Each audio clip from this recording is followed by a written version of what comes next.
Okay, fine. Thank you very much. We have got a very short statement here to make and further comments by a few of us. But I must start from the outset by saying that we are making this statement against the backdrop of very unfortunate occurrence. It's for the first time in the history of this country we are being made to understand that State House has sanctioned the enlisting of militia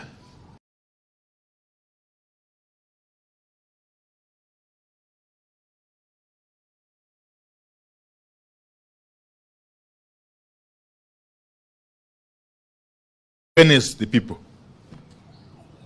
Because that's exactly what happened in State House on Saturday morning, and it's exactly what was followed by a statement which was issued by Kenya Kwanza. So we are standing here before you very concerned that the country or the leadership which is currently in place can take such a direction. But let me say this, first and foremost, that we are here to confirm that the peaceful protests are planned for Wednesday, Thursday, and Friday this week are on, as earlier declared by our leaders. These protests will go on in line with Article 37 of our Constitution, which, as you all know, provide for freedom of peaceful assembly. And no person, no authority has got the power to suspend the operation of Article 37 of our Constitution. No person, no authority, no agency, not William Ruto, not Kithure Kindiki, not Ndiritu Gachagua. Who? Yes. No person and anybody purporting to stop demonstrations is deluding themselves, because they have got no that power or authority.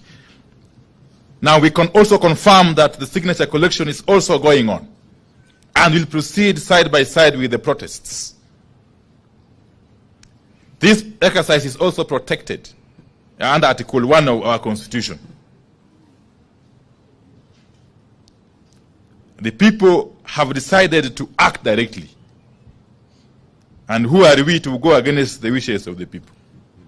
And having said this, we wish to set the record straight on a couple of things that Kenya Kwanza got wrong last week in their response to the ongoing protests. Now, Kenya Kwanza claimed that protesters are being paid. Now, for anyone to claim that those protesters who came out in hundreds and thousands in places like Emali, Busia, Kitale, Kilifi, Kakamega, Machakos, and Nairobi, among other places, were paid is to be extremely insincere and to live in deep denial. And that should worry Kenyans. A regime in denial and deep slumber is a very dangerous regime. And Kenya Kwanza is one such regime, as we all know by now. Now, we are shocked at how fast Kenya Kwanza has lost contact with the people and how they don't understand what Kenyans are going through. Kenya Kwanza claims that the protests are not about the cost of living. In their view, the cost of living is not so high as to warrant protests. That is how a regime that has abandoned people's agenda thinks. And Kenya Kwanza is obviously one such regime. Because Kenya Kwanza does not seem to understand or know how hungry and angry Kenyans are. And like a broken record, Kenya Kwanza is stuck, still talking about the handshake of 2018, the Nusumukate of 2008, and so on and so forth. Kenyans are past that stage. And since they lack imagination, Kenya Kwanza is the only political formation still thinking and talking about this handshakes and the rest. And no wonder the regime has lost the people. Now Kenya Kwanza is accusing us, Azimio, of failing to provide solutions to the rising cost of living. Seriously. We know no country where a party stays in government, but once the one out of government provides solutions to the problems of the people. If Kenya Kwanza solutions are not working for the people, then Kenya Kwanza needs to get out of power. Just disband and quit. Across the world, responsible leaders and regimes admit failure of their policies and quit in the interest of the nation. Don't ask us for solutions. Quit and pave way for a regime that has solutions. Indeed, if we took over power, we would provide those solutions. You all know.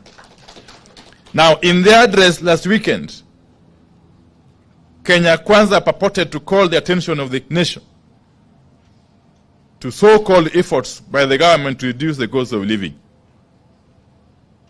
But they could not point to any such efforts.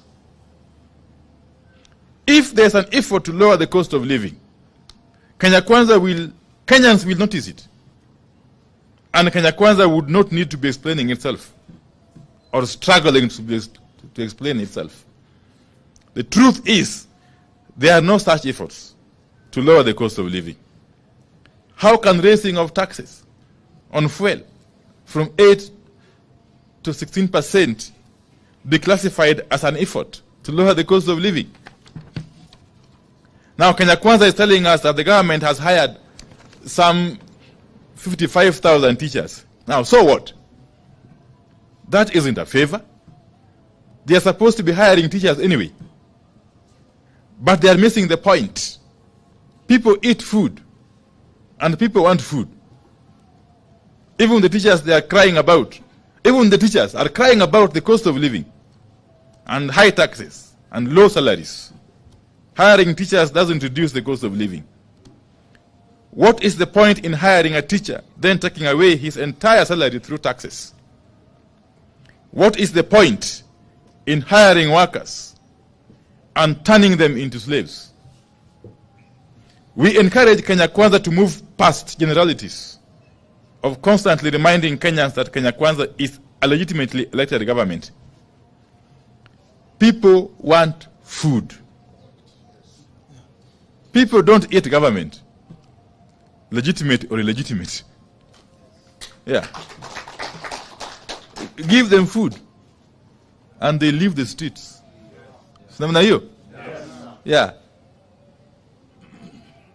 The legitimacy or credibility of any government is seen in the way it governs and treats people. If a regime is a failure, like Kenya Kwanza is, it does not matter how legitimate or otherwise it is, because people simply want food. Now, Kenya Kwanza is talking about the Hustler Fund and the plan to roll out the next phase and so on and so forth. Now, Kenya has never had a shortage of funds, like youth fund, women fund, and you can count them. And yet again, people don't eat funds, you know. People eat food. And people don't eat in faces. Yes, people eat today, okay? And every day. So don't tell Kenyans about Hustler Fund at its next phase. Just tell Kenyans how food will be affordable now, today. And they will leave the streets. Otherwise, if you don't do that, be ready to face these people in the streets for as long as it will take. Hire your militia, as many as you want to hire, but the people will not leave the streets. Namna hiyo? Yes. So I think I want to leave it at that point and ask my brother the Honorable Leader, Senator Mazayo, to continue.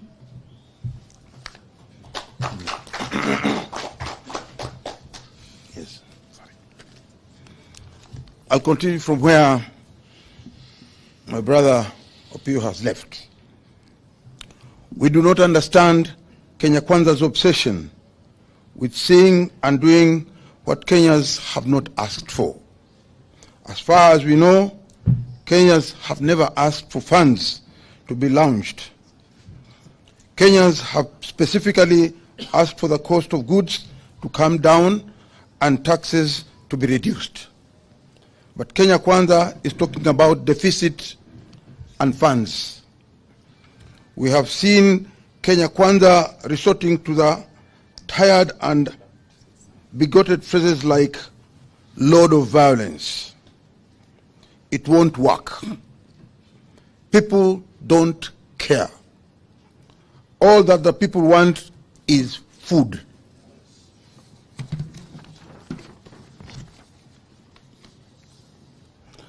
And decent standard of living.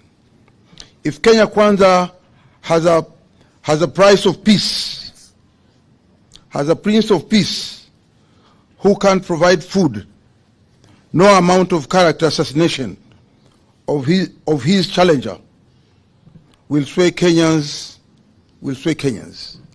People want food.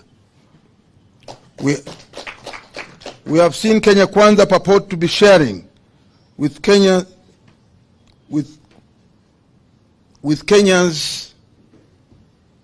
the Right Honorable Raila Odinga's political history.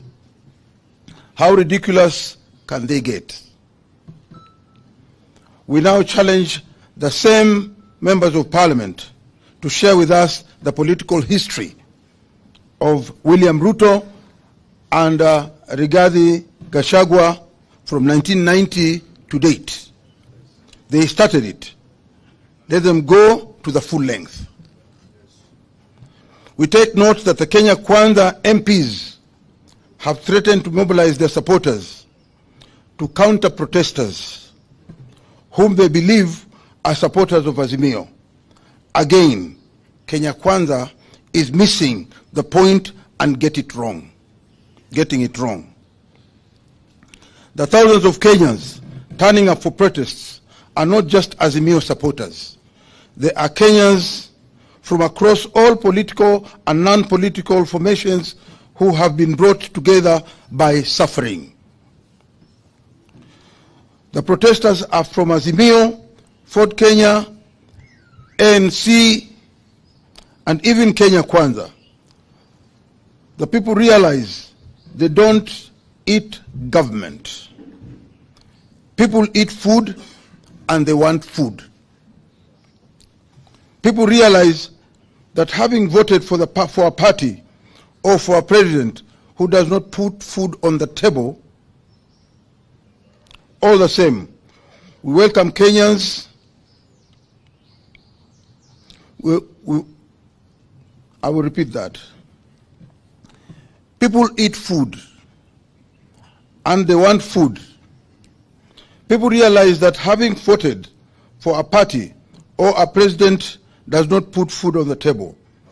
All the same, we welcome Kenya Kwanza MPs to protests on Wednesday, Thursday and Friday.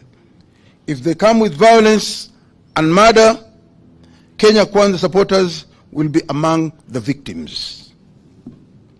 We take note that Kenya Kwanza members of Parliament have resolved to cooperate with the police to ensure that there is no further loss of life and livelihoods. We know what this means. It means confirming protesters with members of that killer squad called Operation Support Unit, whose brief is to maim, kill protesters, including Azimio leaders. In this regard, we take great exceptions to the continued threats to life of our leader, the Right Honorable Raila Amolo Odinga. As propagated by senior leaders of the Kenya Kwanza regime, there will be a price to pay for those threats.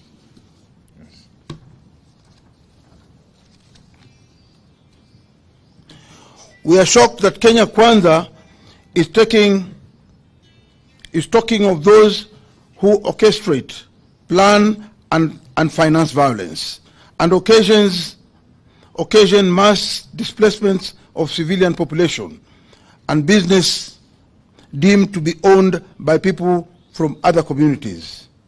That sounds like Kenya Kwanza. The sponsors of the greatest violence and murder and displacements in Kenyan history are in Kenya Kwanza. Kenya Kwanza members of parliament need to know the history of the leaders of their parties, of their party. The men and women who have sponsored violence, evicted communities, and taken over their land and businesses are in Kenya Kwanza. It is clear that Kenya Kwanza is struggling on all fronts. We call on Kenyans to wake up to the reality that we are on our own and we have to fight for ourselves.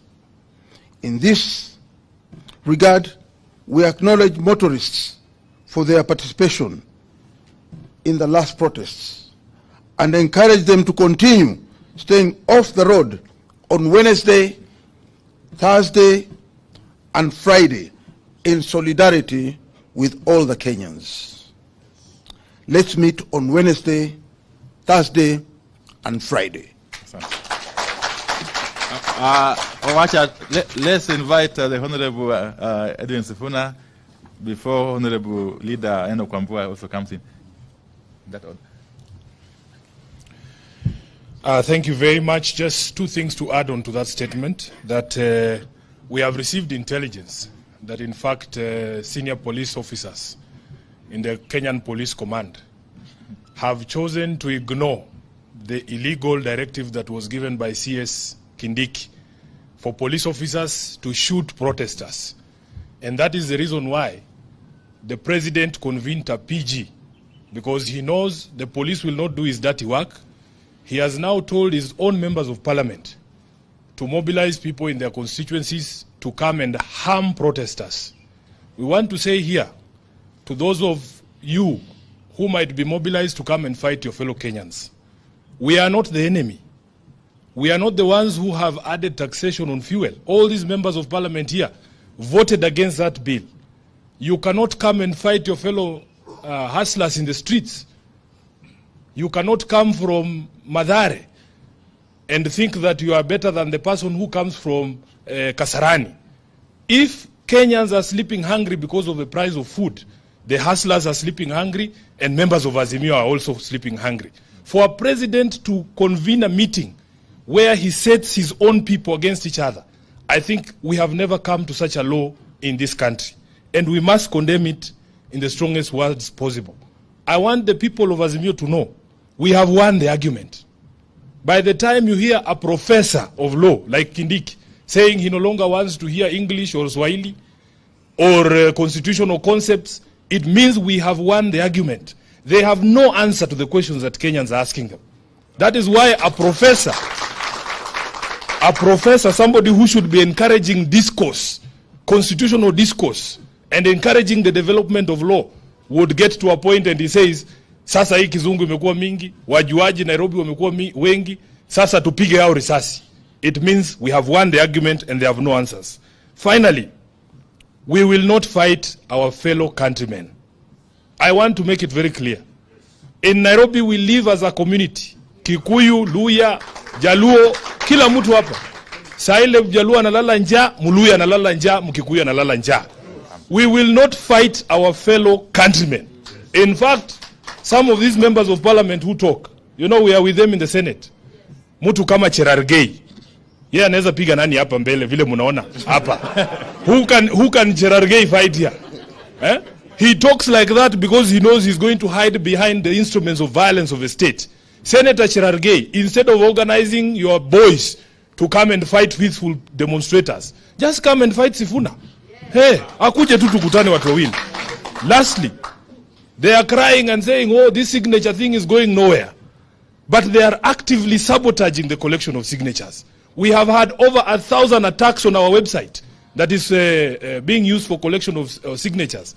They have even cloned the website to try and, confuse our supporters. But we are saying Kenyans want to eat, and they want to eat today. It doesn't matter how long you cover your ears. Tutapiga hiyo masikio kofi mpaka ifunguke. Usikie kilio ya Wakenya. Asante sana. Honorable Enoch Wamboa. Alafu Honorable Kenchonga. And then Honorable Senator. Thank you very much. I'll also be very brief. I will say three things. One, we must structure this conversation properly. The conflict that we are experiencing today and that we will experience on Wednesday and Thursday and Friday is not a conflict between Kenya Kwanza and Azimio. That conflict happened on the 9th of August, yes, and we won it. Yes. The conflict that we are going to experience on Wednesday, Thursday, and Friday is a conflict between one William Samoei Ruto and the people of Kenya. That's what's happening. I was really surprised to see Honorable Ruto calling honorable members and telling them to go and mobilize their people, their constituents, to fight us. Actually, I would say I am ashamed on his behalf. Because the people from those constituencies, some of them are suffering even more than people in constituencies represented by Azimio. And let me tell you what will happen on Wednesday. And I'm not a prophet, but I can foresee this. Any member of Parliament, any leader from Kenya Kwanza, who dares to stop their people from saying they are starving. That's what people are saying. We want food. That's what they are saying. Any member that dares stop his people from saying that, then that member will be forced by his people to say other things. Yes. Lastly, we are at the lowest that any democracy can sink.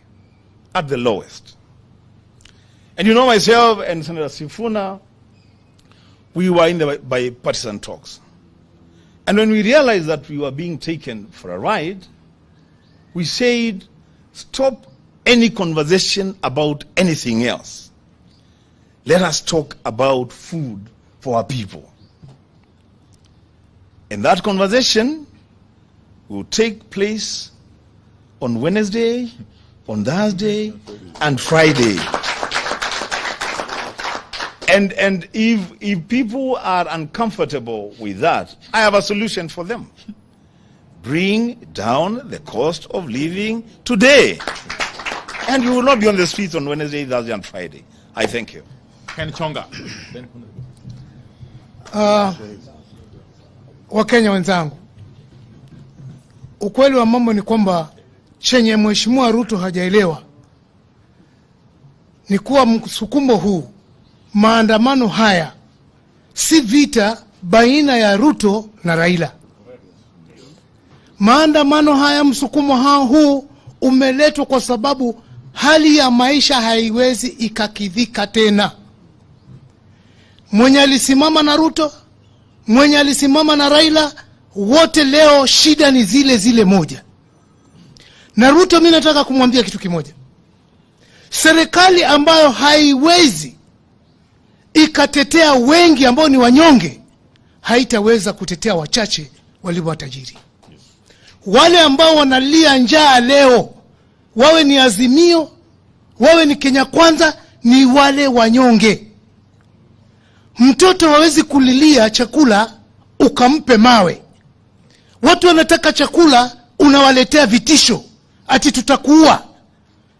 Wale walio kuchagua wewe leo kama kwako huwezi kuona maana, ni kitu gani kitakuwa na maana kwako tena? Wacha hii ieleweke. Wacha Ruto aelewe, asikie. Hakuna vitisho ambavyo kwamba atavitoa ili watu waweze kunyamaza na kuvumilia. Watu wanataka chakula leo. Watu wanataka chakula kesho. Ndio ili vizazi ambavyo vinakuja vijue kwamba vimezaliwa katika karne ambayo kwamba inajali maslahi ya wananchi ambao wapo. Na watu wakikosa chakula, Ruto ajitahadhari. Mbali na maandamano, mambo zaidi yako nyuma ya mfuata. Asante. You are aware that the United Nations has pronounced itself on the situation in the country, especially on the issue of police brutality and the killings that went on during the demonstration.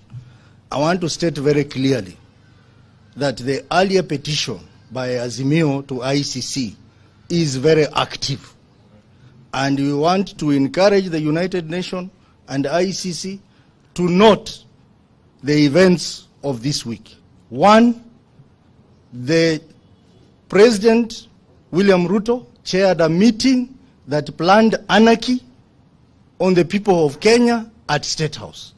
Number two, the suspension of the Constitution by those in KK Alliance, particularly Article 37 of the Constitution. Three, the killings that went on last week. And as Azimio, we have profiled all the people who died, and all of them died as a result of shootings by the police. Thirdly, the statements attributed to one Kindiki, who ironically was a lawyer at the ICC. Two, Gashagwa. And three, Moses Kuria threats on Baba. We are asking ICC, please take note of what is happening in this country so that we have the commencement of our petition before the ICC so that these people are brought to book. And lastly, we are aware, we have information that governors, and some of them Azimio governors, have been instructed to spend county money on hiring militias to attack people. We are asking governors that we are watching you. Any money spent to pay goons to attack peaceful demonstration shall be recovered from you, and you will be prosecuted for using public money to organize goons to attack peaceful demonstrators. Thank you. Okay. I think that's fine. Thank you very much.